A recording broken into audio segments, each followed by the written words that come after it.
ಆ ತಲೆನೋವು ಬಿಡ್ಲೇ ಇಲ್ಲ. ಅದ್ ಯಾವ ಕಮೆಂಟ್ ಮಾಡಿರೋ ಕಿತ್ತೋಗಿರೋ ನನ್ ಮಕ್ಳಿಗೆ ಗೊತ್ತಿರುತ್ತೆ, ಯಾವನಿಗೂ ಗೊತ್ತಿರಲ್ಲ.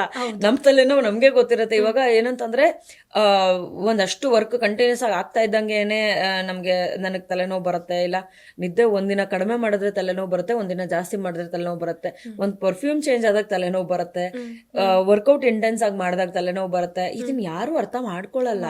ಈಗ ನಾನು ಏನಂತಾರೆ ಇಷ್ಟು ದಪ್ಪ ಆಗ್ಬಿಟ್ಲು ಇವಳು ಹಂಗೆ ಹಿಂಗೆ ಅಂತೆಲ್ಲ ಕಮೆಂಟ್ ಮಾಡ್ತಿರ್ತಾರೆ. ಗುರು, ನನ್ನ ಸಿಚುವೇಶನ್ ಏನ್ ಗೊತ್ತು ನಿನ್ಗೆ?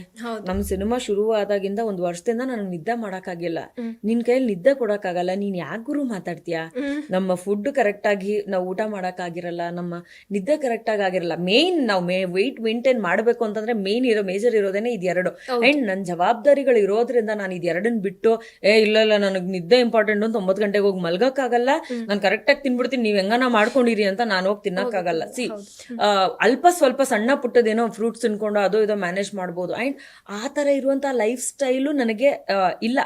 ಏನು ತುಂಬಾ ಆರ್ಟಿಸ್ಟ್ ಆಗಿ ಟಚ್ ಮಿ ನಾಟ್ ತರ ನೀನಿರೋ ಅನ್ನೋ ತರ ನನ್ಗೆ ಇರಕ್ ಬರಲ್ಲ. I am little wild on set. ಅದು ಕೆಲವ್ರಿಗೆ ಇಷ್ಟ ಆಗ್ಬೋದು, ಆಗದೆ ಇರ್ಬೋದು. ನನ್ನ ಕೆಲ್ಸಗಳು ನನಗೆ ಆಗ್ಬೇಕು, ನನಗ್ ಬೇಕಾಗಿರೋದನ್ನ ನಾನು ಮಾಡ್ಕೊಳ್ತೀನಿ. ನನ್ನ ಕೆಲ್ಸಗಳಿಗೋಸ್ಕರ ನಾನು ಎಷ್ಟೊತ್ತು ಬೇಕಾದ್ರೂ ಎದ್ದಿರ್ತೀನಿ.